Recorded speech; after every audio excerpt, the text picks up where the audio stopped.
hours a day you waste or how many hours a week you waste. And the classic answer is something like 4 to 6 hours a day. You know, inefficient studying, watching things on YouTube that not only do you not want to watch, that you don't even care about, that make you feel horrible about watching after you're done. And so if your life isn't everything it could be, you could ask yourself, well, what would happen if you just stopped wasting the opportunities that are in front of you? I should lose weight. I should work out. I should work harder. And then you know what? People don't do their shoulds. They get mad at themselves. And suddenly the thing you said should happen has to happen. That's when human beings change. Let's make it happen right now. Me and you, let's make it happen right now. Me and you, because you're smart enough. Progress has been made, but you got to keep on working. It's like God can't find the illusion that we have made it. No, let me tell you something. You got to keep on working. And we're going to make it happen, my man. Hey, sister, we're going to make it happen, but you got to get out your comfort zone. Because the next time you get an opportunity, you got to be ready. Because we're turning dreams into reality. Just start working at it just a little bit, but do find out what your work is and hold on to it and don't let your dream go. Don't let it go. Unless you've made some major mistakes in life, you haven't started living yet. So a lot of people, if you've never made any major blunders, made some major mistakes, lost some serious money, taken some serious risks, you haven't started living yet. Going through life quietly, tiptoeing safely to an early grave? No, no, no, no. You got to take some chances. You want to bring some adventure to your life. This is the time to stop and decide what direction you want to go in. One of the best things you can do in your life is to change. Maybe on the page of your story right now, you see nothing but failure. When we read your story, what do you want us to see? That you was another failure? What do you want us to read when we read your story? That you quit? What do you want us to read when we read your story? That you gave up? That you threw in the towel? But here is what we're going to do. We're getting ready to turn the page, because when you turn the page, you're getting ready to write a new story. Now is the time where you're going to begin to open up your mouth and declare that I'm going to build a legacy.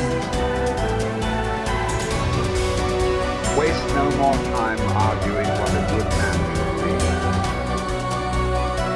Instead, be one and leave a lasting legacy to the next generation.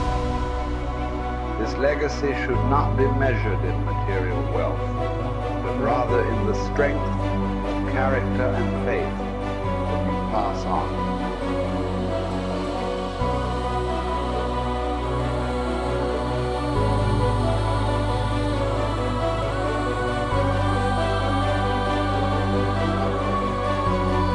I genuinely am a force to live in the world. You may not understand that yet, but you will eventually.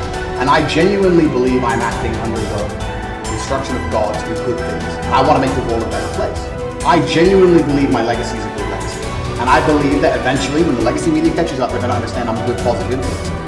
I think a man should have absolutely no interest in whether he's actually happy. If I wake up and I'm unhappy, I will do the exact same things as if I am happy. I will go to the gym the same.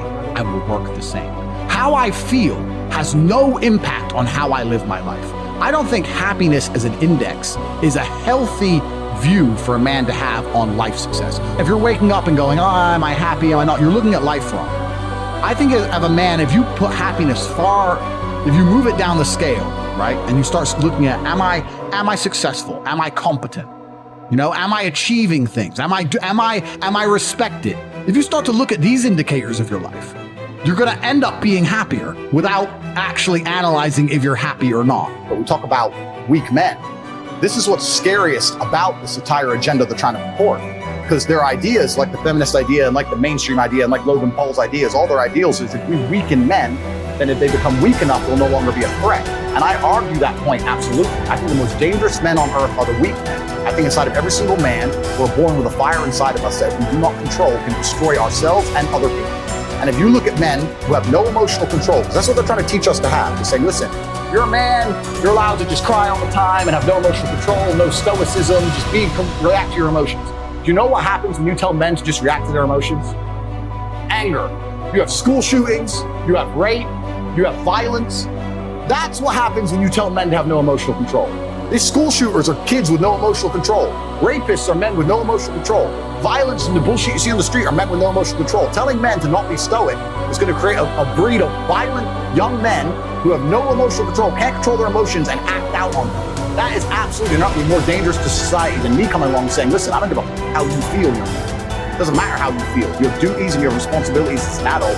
You must comply and act a certain way regardless of how you feel. That is better for society as a whole, especially as I'm only teaching the tenets of, listen, go to the gym anyway. Doesn't matter. Don't feel like it. Go anyway. Listen, your girlfriend left you. Your heart's broken. You're not allowed to stalk her. She doesn't want you. Get the over it. What I'm saying is good for the world. They're saying, no, act out your emotions. Cool, you're creating stalkers, rapists, and school shooters. These people are fucking dangerous. Knowing yourself is the beginning of all wisdom. Simplify your life. Don't waste the years struggling for things that are unimportant. Don't burden yourself with possessions. Keep your needs and wants simple and enjoy what you have.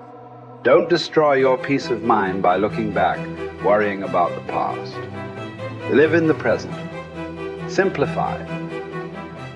Our life is what our thoughts make it. Do every act of your life as if it were your last. In a word, your life is short. You must make the most of the present with the aid of reason and justice, since it is possible that you may be quitting life at this very moment. Govern every act and thought accordingly. Adapt yourself to the life you have been given and truly love the people with whom destiny has surrounded you. If you accomplish something good with hard work, the labor passes quickly, but the good endures. If you do something shameful in pursuit of pleasure, the pleasure passes quickly, but the shame endures. A musician must make music, an artist must paint, a poet must write, if he is to be ultimately at peace with himself. What a man can be, he must be.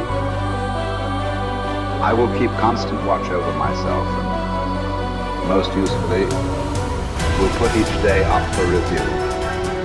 For this is what makes us evil, that none of us looks back upon our own lives.